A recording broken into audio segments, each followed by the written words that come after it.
Everyone ready? Ready? Okay. Good afternoon and thank you for being here. At this time, information is preliminary and is subject to change as the investigation continues. Just after 10:15 a.m. today, officers responded to an incident involving a 50-year-old male at the Queens Medical Center. The reporting person notified HPD dispatch that the male was expressing suicidal thoughts and stated that he had a firearm. When officers arrived at the scene, the male was standing alongside the sidewalk of Punchbowl Street between South Baratania Street and South Vineyard Boulevard.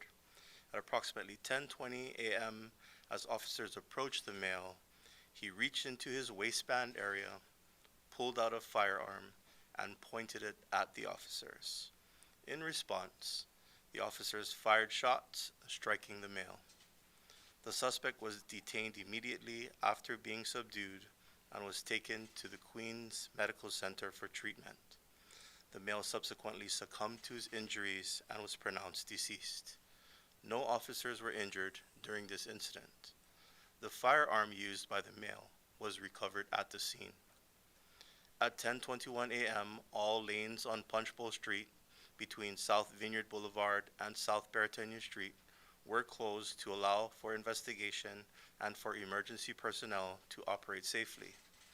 Access was allowed to the Queens Medical Center's emergency room as needed. At 1:02 p.m., all lanes on Punchbowl Street were reopened. Both officers who discharged their firearms have 5 years of service with the department. They have been offered administrative leave, which is standard procedure for this type of incident. The suspect has a total of 4 criminal convictions, including 1 felony conviction for assault on a law enforcement officer. Further updates will be provided as soon as they become available. We appreciate the public's patience and cooperation as we work through the details of this ongoing investigation. I will now take questions. Did he just get discharged from like Pekela or Queens Hospital? I'm not aware of that, no. What kind of gun did he have? It was a revolver type gun. Was he on probation? That's why he was out, or? I'm not sure if he was on probation. That's part of our investigation. Can you describe his demeanor, what led up to him pulling the firearm? Well, the reporting person had said that he was expressing suicidal thoughts, so that came in as part of the call. So I can imagine maybe that was part of it, but that's also part of our investigation. Who was the reporting person? Like a witness? I'm not too clear about that. Probably part of our investigation. Yeah. At this point, is it safe to say you guys are calling this a death by cop situation kind of thing, or? Just based on the way the call came in, one can assume that, but obviously we don't want to assume that. So that is part of the question that we're going to be asking as we continue to investigate this. Most definitely.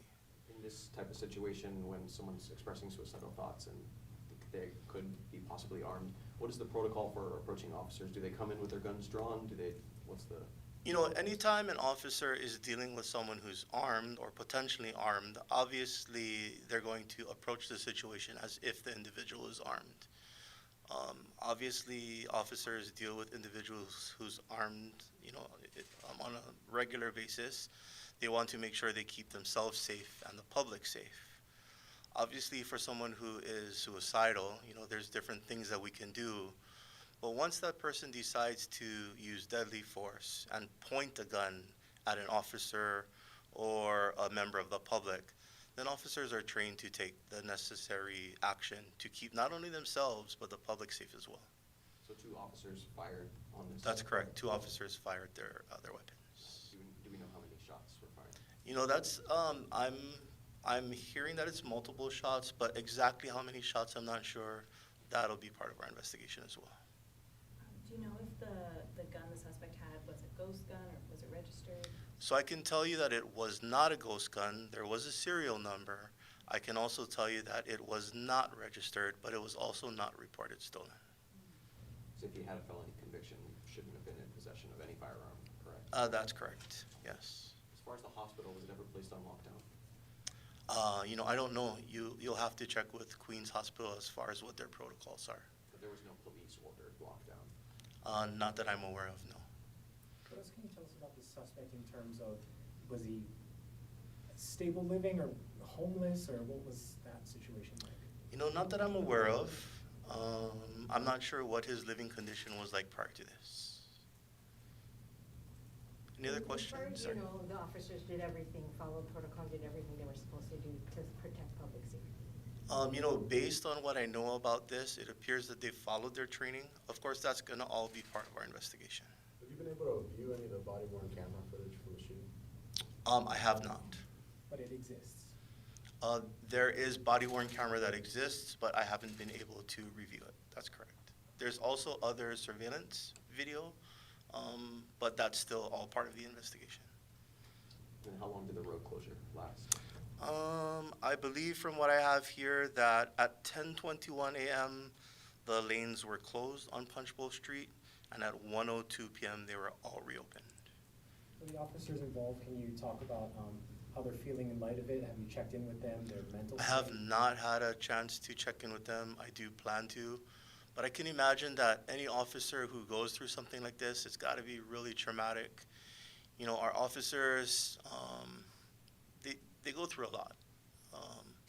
And I can only imagine that when an officer wakes up in the morning, the last thing on their mind is thinking that they're going to get into a situation like this. Being an officer, it's tough. And I really commend them for doing what's needed to keep not only themselves safe, but the public safe. I feel for them, but I feel for the family as well. It's a tough job. Yeah, I definitely will check in on them. Were they partners? I'm sorry? Were the two officers, was it their partners? Yes, they work together.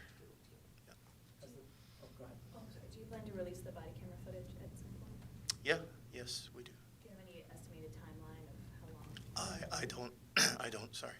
Has the family of the victim been identified, and if so, what was that interaction like? I'm sorry, one more time? The family of the victim, have they been notified, and what was that interaction No, like? typically that is the job of the medical examiner. So once an autopsy is completed, then the medical examiner would notify the next of kin. I'll take one more question. Any last questions? Okay, thank you.